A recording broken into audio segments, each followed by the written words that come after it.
عليكم متابعينا الكرام، حاليا جهز وتوفر عندنا موديل جديد ضمن وجبه الدرجه الاقتصاديه. غرفه 6 ابواب، طابق واحد، قياس الكنتور يكون ارتفاع 2.20 متر، طول يكون 3 امتار و20. هذا الموديل متكون من 9 قطع، كنتور وزاويه، شربايه وملحقاتها تكون 5 قطع، تاج عالي وناصي، كوموديات عدد 2. سرير الموديل يكون بلاويد اسود 6 رجلين.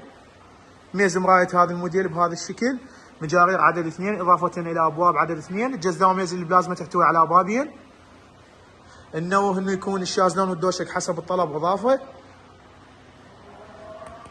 نتحول وياكم على التقاطع الداخليه لهذا الموديل. الباب الطرف الاول يحتوي على رف، نظام التفسيخ والشقه في صنوير ماده على طول الباب.